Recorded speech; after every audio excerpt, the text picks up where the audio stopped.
Assalamualaikum warahmatullahi wabarakatuh. Saya Vinsardi Kusuma dengan NIM D22.2020.03146.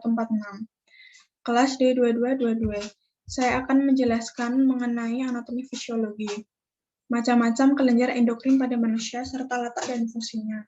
Yang pertama yaitu kelenjar hipofisis atau pituitari, terletak di dasar cerebrum di bawah hipotalamus.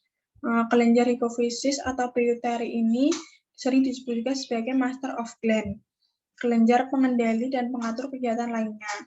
Berfungsi juga sebagai memproduksi hormon yang membantu mengatur pertumbuhan, produksi dan pembakaran energi, dan menjaga tekanan darah. Yang kedua yaitu kelenjar tiroid atau gondok, terletak di bagian bawah leher dekat jakun dan terdiri dari 2 buah lobus. Kelenjar tiroid menghasilkan 2 macam hormon yaitu tiroksin atau T4 dan triodontironin atau T3. Fungsinya untuk mengatur metabolisme tubuh. Hormon tiroid juga berperan dalam pertumbuhan dan perkembangan tulang, otak, dan sistem saraf pada anak-anak. Selain itu, hormon tiroid juga membantu menjaga tekanan darah, detak jantung, dan fungsi reproduksi. Yang ketiga yaitu kelenjar paratiroid, terletak di bagian bawah kelenjar tiroid dan berjumlah 4 buah. Kelenjar ini menghasilkan paratormon atau PTH.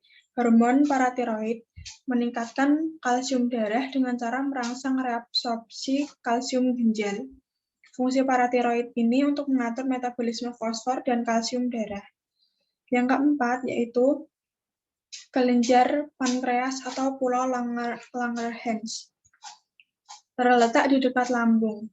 Kelenjar ini menghasilkan hormon insulin dan glukagon.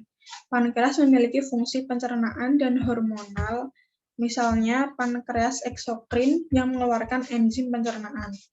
Selain itu, terdapat pankreas endokrin yang mengeluarkan hormon insulin, serta glukagon yang mengatur kadar gula dalam darah. Yang selanjutnya adalah kelenjar gonad. Terletak pada pria itu di testis dan wanita di ovarium. Pada pria terdapat testis yang mengeluarkan hormon androgen yang mempengaruhi banyak karakteristik pria seperti perkembangan seksual, pertumbuhan rambut wajah, dan produksi sperma.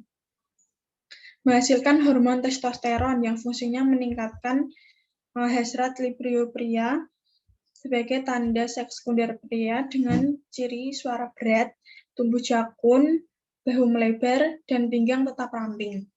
Sementara pada wanita, terletak di ovarium yang menghasilkan estrogen dan progesteron, serta telur. Hormon-hormon ini mengontrol perkembangan karakteristik wanita seperti pertumbuhan payudara, menstruasi, dan kehamilan. Yang keenam adalah kelenjar adrenal, terletak di atas organ ginjal.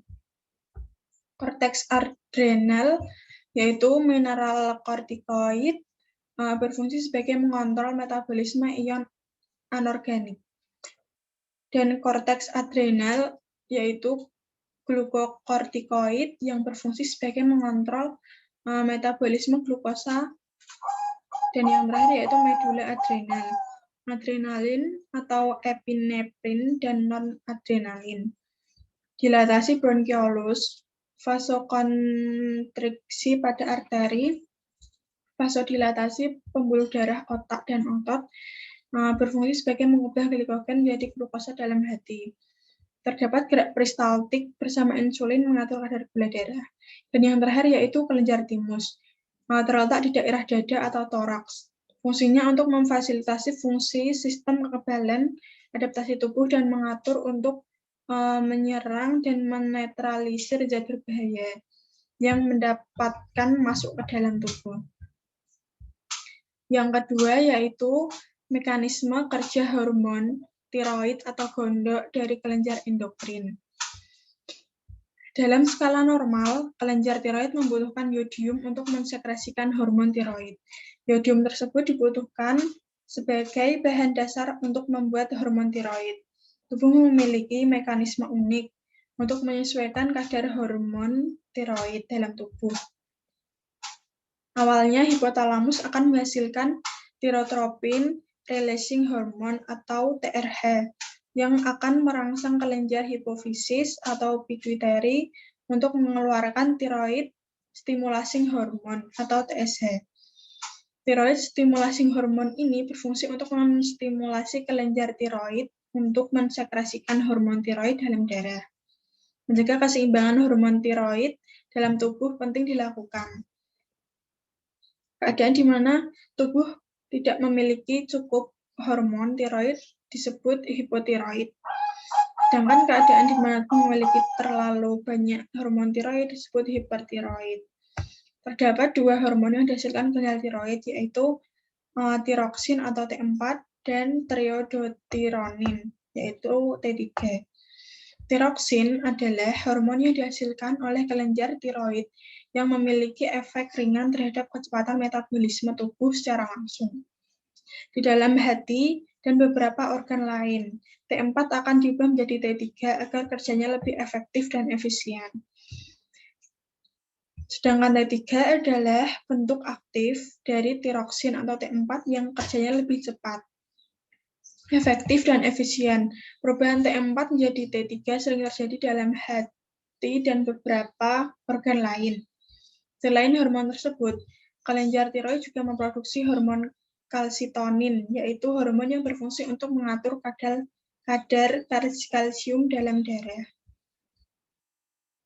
Sekian penjelasan dari saya. Apabila ada kesalahan kata, mohon maaf sebesar-besarnya.